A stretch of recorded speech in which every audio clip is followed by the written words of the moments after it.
আসসালামু আলাইকুম। ডক্টর মোহাম্মদ ইউনূসকে রাষ্ট্রপতি এবং তারেক রহমানকে প্রধানমন্ত্রী করে জাতীয় সরকার গঠনের যে প্রস্তাব সে সম্পর্কে আলোচনা করছি। রাজনৈতিক বাস্তবতা, সম্ভাবনা ও প্রতিক্রিয়ার প্রথমে আমরা বলতে পারি বাংলাদেশের রাজনীতিতে সাম্প্রতিক সময়ে একটি আলোচিত ও বিতর্কিত প্রস্তাব উঠে এসেছে। নোবেল বিজয়ী অর্থনীতিবিদ ডক্টর মোহাম্মদ ইউনূসকে রাষ্ট্রপতি এবং বিএনপির ভারপ্রাপ্ত চেয়ারপারসন জনাব তারেক রহমানকে প্রধানমন্ত্রী করে একটি জাতীয় সরকার গঠনের চিন্তাভাবনা উঠে এসেছে বহুদিন ধরেই। এই প্রস্তাব রাজনৈতিক, বুদ্ধিজীবী ও সাধারণ জনগণের মধ্যে মিশ্র প্রতিক্রিয়া সৃষ্টি করেছে। একদিকে এটি অনেকের কাছে একটি আপাত অসাধ্য সমন্বয় মনে হলেও কেউ কেউ এটিকে একটি সমঝোতামূলক বা রূপান্তরকালীন পথ হিসেবে দেখছেন। প্রস্তাবের পটভূমিতে বাংলাদেশের যে দীর্ঘদিন ধরে রাজনৈতিক মেরুকরণ চলে আসছে, যেমন আওয়ামী লীগ ও বিএনপির মধ্যে দীর্ঘ বৈরিতা, আস্থাহীনতা দেশের গণতান্ত্রিক ও প্রশাসনিক ব্যবস্থাকে বারবার সংকটে ফেলেছে। নানা সময়ে নির্বাচনকালীন বা নির্বাচনকে ঘিরে যে সহিংসতা, হরতাল, প্রশাসনিক পক্ষপাত এবং মানবাধিকার লঙ্ঘনের অভিযোগ দেশে বিদেশে আলোচিত হয়েছে। এই প্রেক্ষাপটে বিশ্লেষক ও নাগরিক সমাজের একটা অংশ এক ধরনের জাতীয় ঐক্যমতের সরকার বা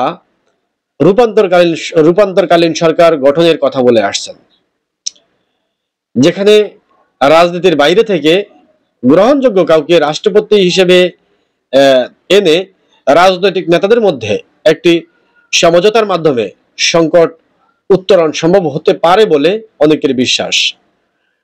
ডক্টর মোহাম্মদ ইউনূস রাষ্ট্রপতি পদে সম্ভাব্যতা যে তিনি আন্তর্জাতিকভাবে স্বীকৃত নোবেল বিজয়ী এবং সামাজিক ব্যবসা, সামাজিক অর্থনৈতিক উন্নয়নের মডেলের রূপকার, তার ব্যক্তিগত ভাবমূর্তি তুলনামূলকভাবে প্রশ্নহীন এবং রাজনীতির বাইরে অবস্থান তাকে একটি নিরপেক্ষ মুখ হিসেবে উপস্থাপন করে।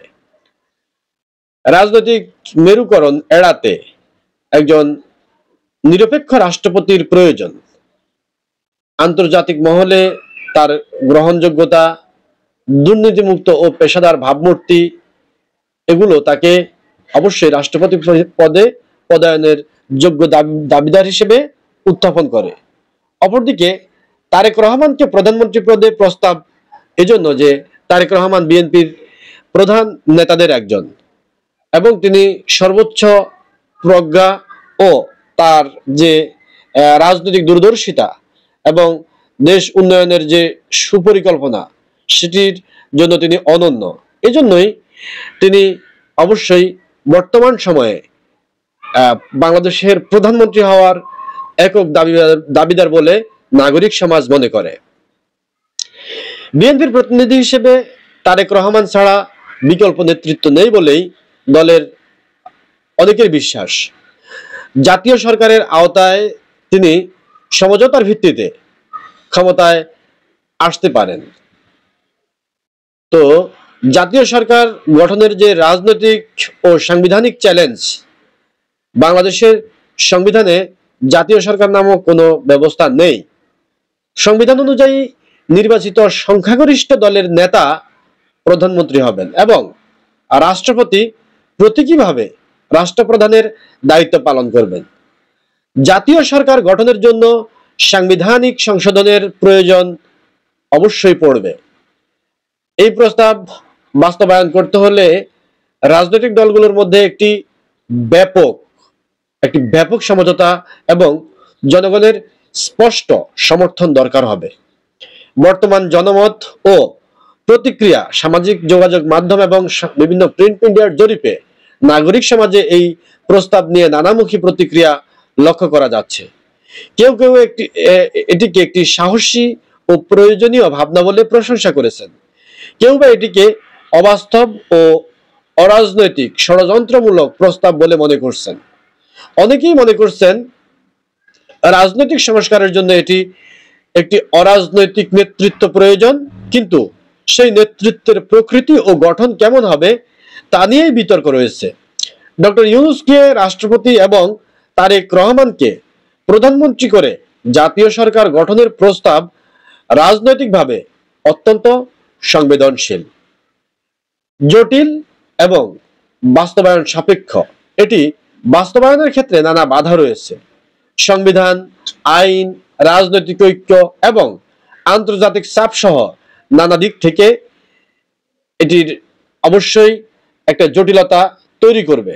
তবে এটি একটি প্রস্তাব হিসেবে অত্যন্ত গুরুত্বপূর্ণ, কারণ এটি বাংলাদেশের রাজনীতিতে বিকল্প চিন্তার দরজা খুলেছে।